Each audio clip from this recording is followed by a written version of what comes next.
my lord, that the debates, parliamentary debates which are there, which I read out, and even the Constituent Assembly debates which are there, and the provisions, First Amendment, etc., clearly pointed out that as far as the economic criteria was concerned, was something which was excluded.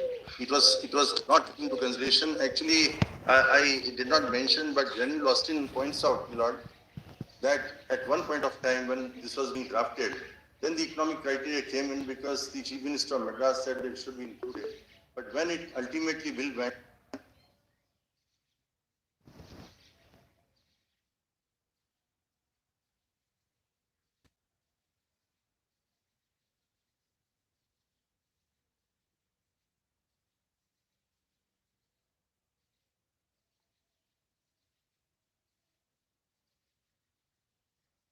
then the economic criteria was something which was not there.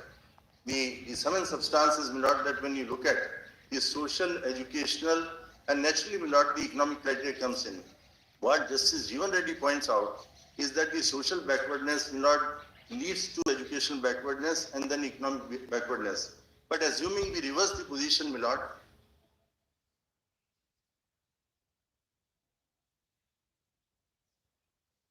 then in the reversal also, it is not something that economic criteria alone can be there. Now that is something very important.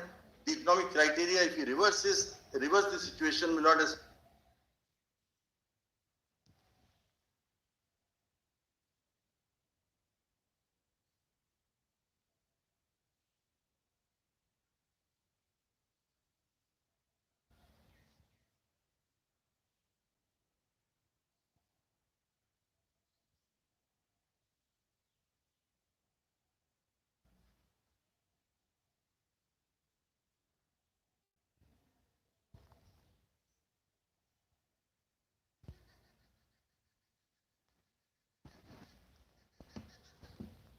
pointed out by Justice Desai, Justice Chennapareddy, even in that situation, it is necessary that the component of education backwardness and social backwardness, they come in, because if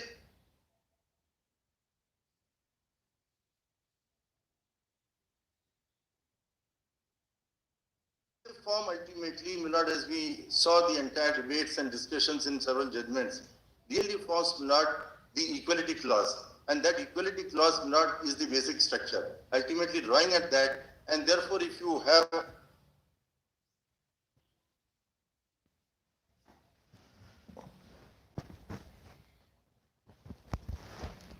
only the economic criteria, in my humble submission, cannot be the basis of the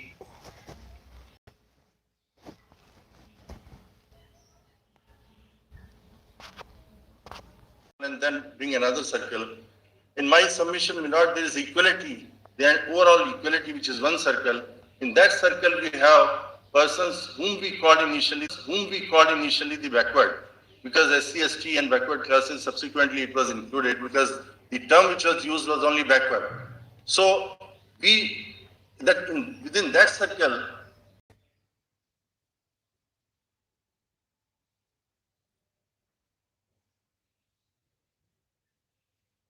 the idea is that ultimately they strive and achieve the equality.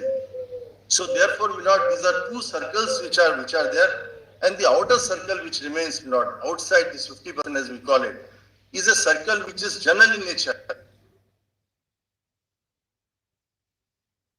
Was just pushed, and both the cases,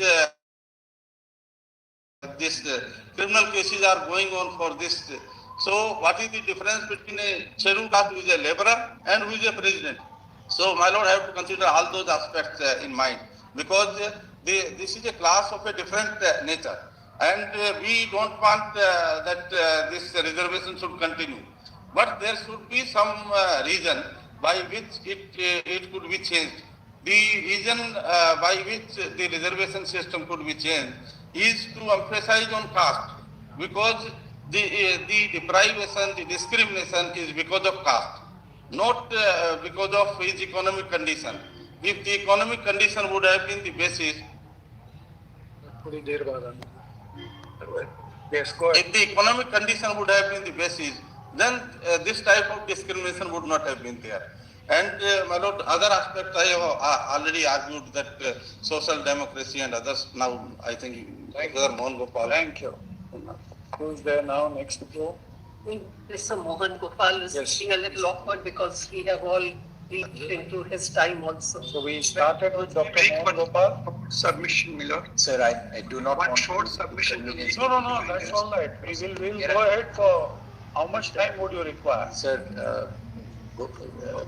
Gopal, other than Mohan, namely Gopal Shankar Narayan, has taken up half an hour of our time unexpectedly. We did not know that. So I have no time left, sir. I want to make, I had a couple of substantive points to make, and there's no time for that. But your time is far more precious than mine. No. Please, we will try and accommodate, yes, to the extent possible. I have only one singular submission to make, that then ask. Mr. Kalishwaran, please now. Yes. Yes, sir. Whatever you say, sir. I'm at your disposal. I, Disposal.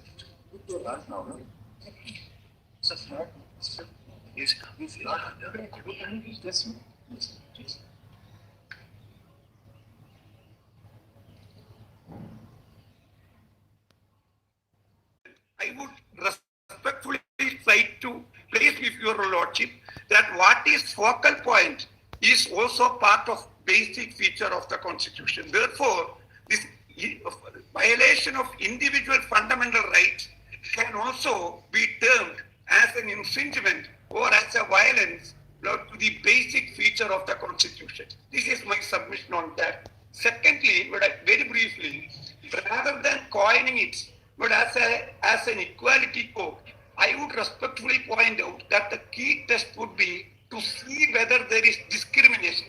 That is to say, anti-discrimination will be at the core of the basic feature rather than the broader or rather the wider or rather the abstract category of equality code. The question is, in the context of exclusion, whether there is discrimination or not. That way alone will answer the question. And lastly, in conclusion, I want to thank your lordship for streamlining it in such a fantastic way. And I am reminded of modulating the whole deliberation in such a fantastic, disciplined way. I am reminded of what the Times